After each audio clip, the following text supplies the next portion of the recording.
Welcome to a Better Life podcast, where we're on conversation with experts and pet parents alike to demystify the sometimes confusing world of pet parenting. In our first topic today, we want to talk about puppies, and we have a very special guest, Pradnya, who's a certified canine behaviorist and trainer. Welcome, Pradnya. Hi. Hi. Thank you so much for joining us today. Pleasure. And I just wanted to ask you a little bit about your background. Like, how did you get into, dog behavior? I was raised alongside dogs, I could say. Like, we always had maybe 2 to 3 dogs at home at all times, and multiple different breeds, indies at times, all of those things. And I love dogs. My dad was a dog trainer. He did things differently, but he was a dog trainer. So I learned a lot with him. I'd go along with him for training sessions. There was some dogs that he trained at Alibag, I remember, and we'd make like a day out of it and everything. So all this was in me, I guess. But as life goes, I sort of entered the corporate field for nothing. I don't know, for me it was not for me. And I spent like a good 10 years looking for what I wanted to do, and at some point my father passed, so we had to take on the responsibility of Kiss, my older dog, and she was lost definitely without him, but I think I fixed a few things with her and she was all right. But our next dog, Rory, if you know her, is because of whom I got into understanding dog behavior, because she was a very, very anxious dog. I know you'll relate to that. But she was all over the place. She didn't know whom to like. She was just barking at everything possible. I couldn't leave for my daily job on time and things of that sort. And it worried me a lot to say that knowing all of this, I'm still going wrong somewhere. So I studied what I studied to understand if I can help her better. And I think I liked too much. So then I just switched over. Amazing. Yeah.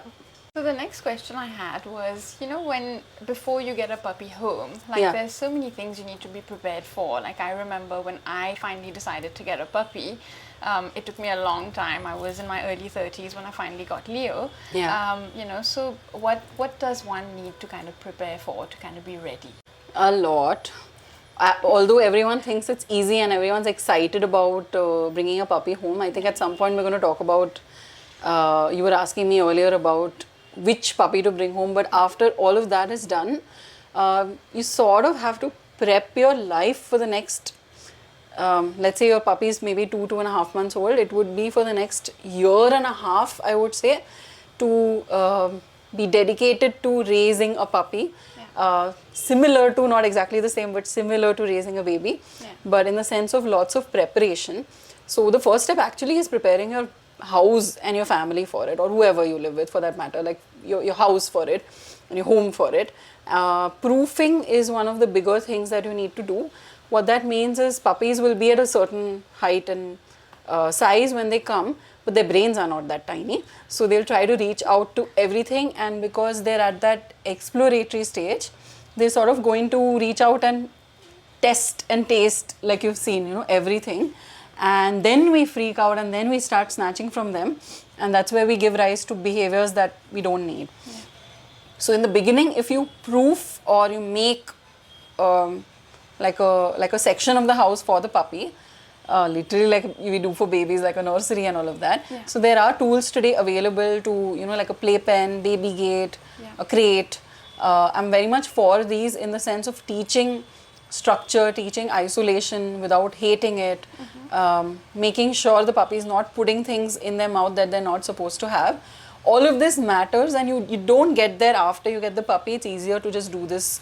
Just like look at your house as you would a puppy, which is, oh, that's exciting. Oh, wow, what is that? Let me check that texture and things of that sort.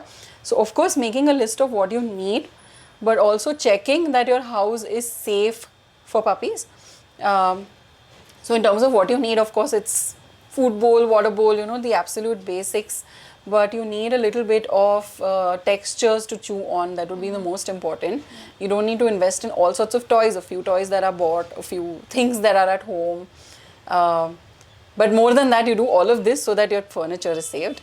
and your walls are safe, and depends on the breed and the type of dog you're getting sort of, but if they're at about 2 months old, that teething is not mouthing, so like needing to chew on something, as we know, needs to be on the right thing since day one. So you introduce them before the puppy comes, when the puppy comes rather. So something like that, and then sitting your people at home down and saying that, okay, we're going to do this, and someone will be in charge, of course. Someone will say, okay, I'll take the responsibility of doing this. You might have to take a little bit of time off of work somewhere. You need to factor that in. Weekends will be gone, nights are a little off. There's all of that happening, but you need to prep for that in your mind also before you're there. Otherwise, it will get frustrating anyway. But as much as you can, you sort of prep for it beforehand.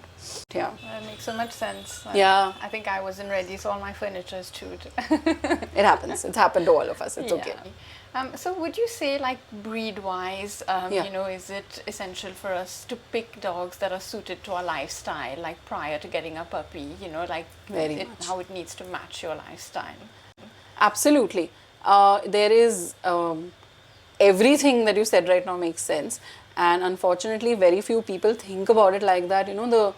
The typical process is, if you go on Google, you say, I want blah blah breed, like let's say you want a furry breed, or you want a small breed or a large breed or something like that. You type that into Google, and as you know, Google will not give you the right answers when you really need them, and they pop in something. Let's say you're not a dog enthusiast, that is, of course, and you don't know any better. Whatever pops in, you do your research and you think that this is what I want for myself because I want it.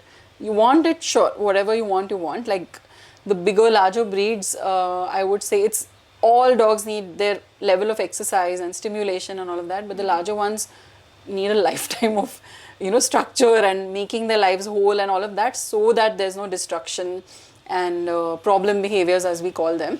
So if you're someone that's extremely active or likes to hike, you should get a dog that likes running. You should get a dog that likes a lot of outdoor exercise.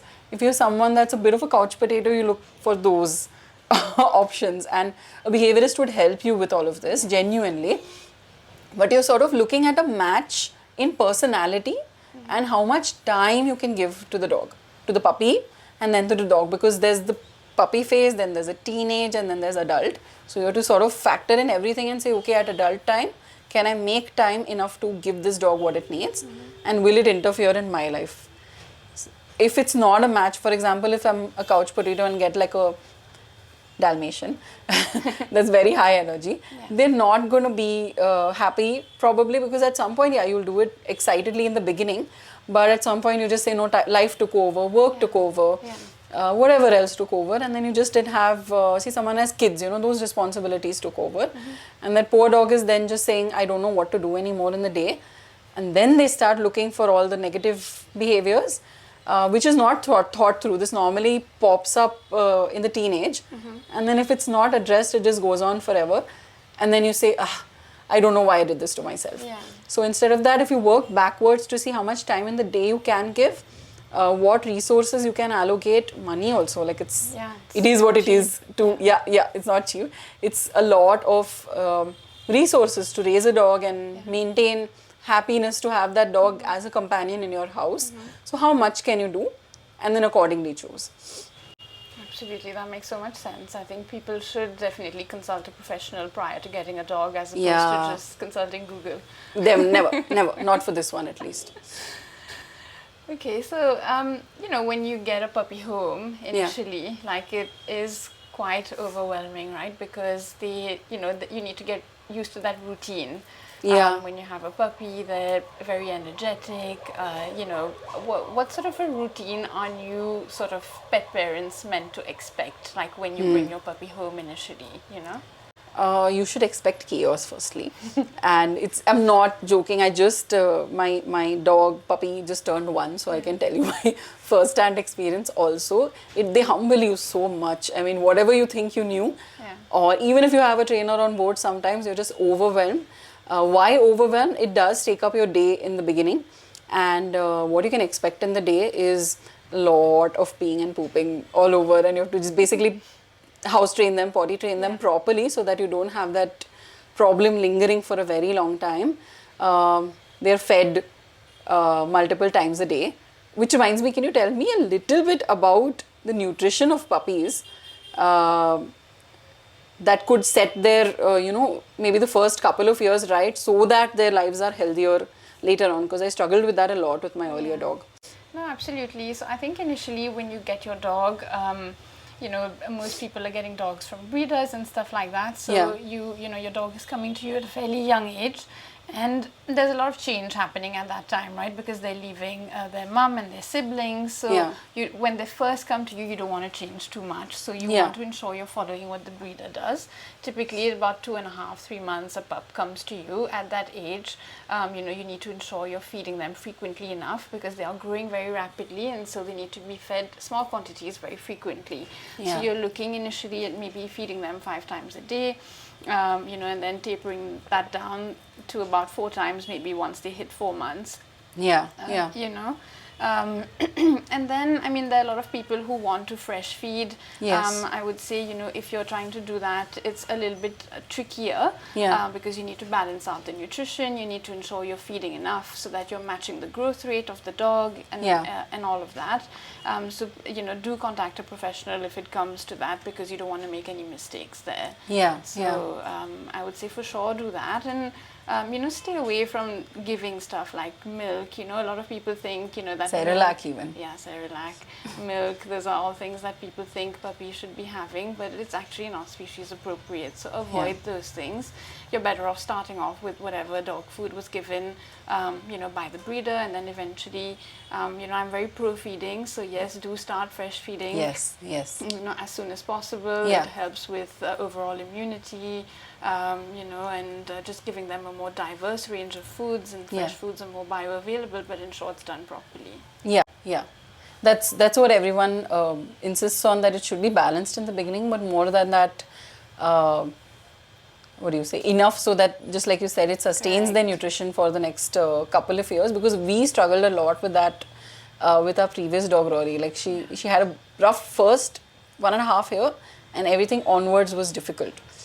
And I think what you're saying makes sense, so that you avoid all of those potential mistakes maybe later. Yeah, correct. It does help if you start off, right from the get-go. Yeah, absolutely.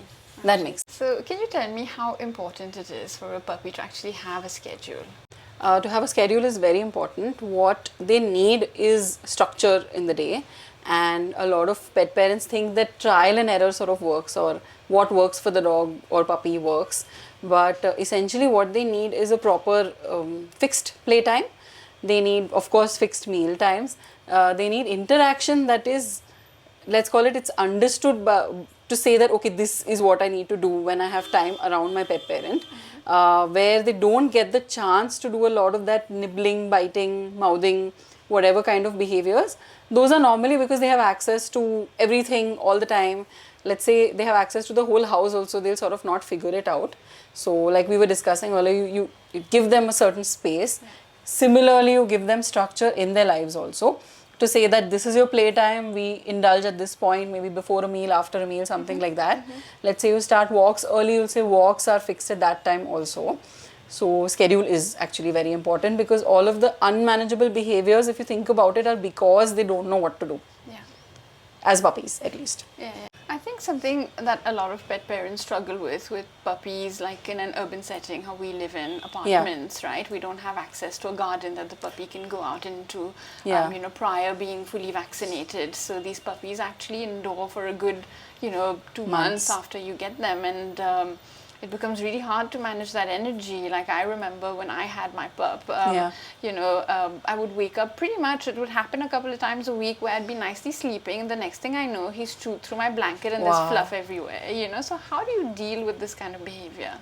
Yeah, you're right. What happens is there's maybe 3 months easily where that vaccination, and as you know, with vaccinations come a dip in immunity. So all of that shifts their time outside or going out or walks or enrichment, all of those things by a couple of months since they came home, which is exactly why you need to know how to play with your puppies also, or what to introduce as structured interaction, as we call it. What that means is there's no rough play. There is no knocking about and all of those things that would cause them to be nipping and all of those things, or overexcite them where they pick up those behaviors. That's to begin with. You give them the right textures that we spoke about also, and there's a lot of, with that structure comes a lot of what does this breed need also. So let's take Indies for example. They beautifully use their noses for what they do on the street, right, which is scavenging. And if you take that away from them, on some level you need to bring it back as play or as structured interaction. So what you can do is make games, DIY games, or buy puzzles or whichever it is, that are helping them use their nose or some form of the sense to look for something and to identify something, and then to say, yeah, that's what I was looking for, I got a reward, something like that. That would be something ideal for them. Even something like agility, but as puppies of course we avoid it, but you can just teach them something like how to be lured from one place to the other. We have fun training games sometimes, which is like recall, or calling the dog's name, and then they identify that and say, okay, I think that was for me. I need to go to mom or dad, or however. That's normally what we begin with.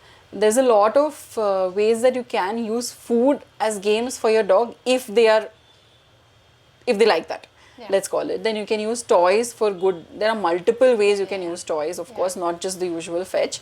So you look at what can be done and then fix that in a certain time of the day, especially when they're very active, which is how we know dawn and dusk, because they are hunting animals. And the rest of the day, essentially, they should be getting their downtime. And as we know, 16 to 20 hours is what puppies need for sleeping time. A lot of them may not get that, but it's ideal. Are there puppies that fight their sleep? Is there any such thing? Yeah, there's a lot of puppies that have a streak of hyperactivity, which means when there's something going on, they don't so much want to rest, because just FOMO. What's going on there? Let me see, someone came, the doorbell rang, things of that sort. So if they're not able to relax in their regular setting, you should give them a space away from everything to begin with, at least to say that when everything is out, you need to rest and you need to get used to that rest. As we know, they grow faster if they get all of their rest properly also. Otherwise, they get irritable and then just get into that cycle of not wanting that rest. So we don't want that either. Absolutely, that makes a lot of sense. So that's where the crate training and all comes in, like safe space where they know, okay, now this is my rest time and I need to be alone. And correct. Yeah. Correct, absolutely. To fight all of this, and then it becomes sort of cemented behavior as they grow. Okay, cool. I think, so the next question I had was about, now when you're ready to take your dog out, so I feel like that's where I went wrong, because I was so nervous about, like street dogs and interactions with other dogs and things like that. So, what are the first steps that one needs to take, and how does one need to really go about it? Yeah, so even before you begin to take them out, you need to prep them to have some, understanding of how they will be outside. What that means is, in the house, they're mostly without a collar, harness, leash. So you get them a little bit conditioned to that to begin with. Otherwise, they start fighting the tools also. Because they're not used to it, so they become a little wary about that. The other thing is, you have to gauge how your dog is already. Whether it's whether your dog is or puppy is adopted or got from somewhere, or however it is. If you've recognized your puppy's personality, if they are that kind of pup that picks up stuff very easily, picks up as in learns faster, you can go quickly in the process. If they are overwhelmed very quickly, you want to go a little slower, but make sure that some good learning is coming out of every new experience. So sometimes we call that method flooding. What that means is just like introduce your puppy to everything and get all the sights, sounds, people, this, that, all of that in. Some puppies don't do well with that. They're a little overwhelmed. They don't know how to make sense of it. They don't know how to be around dogs. They don't know how to be around people. So we teach those behaviors first, maybe indoors, and carry them outside. That too slowly by slowly, like baby steps. And only get to a point where they're able to accept that behavior, accept that environment without being far too stressed, what we call threshold, the threshold to learn. If it goes over that, they'll be too stressed. So it doesn't make sense to introduce them to everything, to expect them to learn from every experience. If I teach my dog or puppy something specific, I would like for them to be relaxed, learn, take back a good memory of it. That's better, if that makes sense. Yeah, I think that kind of brings me into the next question about, something called the imprint phase. Yeah. So maybe you can tell us a bit more about when that is and what is it exactly. Correct. So after puppies are born, they get into their initial developmental phase, and there is a lot that they learn for the first couple of months, whether it's a puppy that's rescued or whether it's a puppy from the breeder. They will start picking up everything in their environment, and that goes on for a good maybe 5 to 6 months, and of their lives rather. So maybe at least 4 months after they've come into your lives. And there's a lot happening in their brain to say that I'm very accepting of information at this point, which is why just like babies, puppies pick up very, very quickly at that age. And experiences that are good stay on with them for a very long time. Experiences that are bad in this period also unfortunately stay on for a very long time. And that's why sometimes we have behaviors that we can't fix or 100% change, but we give them alternatives after that. Let's say it's frozen at that. Right. But in this phase, they're learning everything, anything, whatever they look at, they just feel like, okay, that's good. They're like little sponges. They'll take in everything that's happening. So you should be careful about what they are exposed to. So if let's say there's an anxious person in the house, and maybe you want to keep your puppy a little lesser anxious, you want someone else to be imprinting that behavior with them, something like that.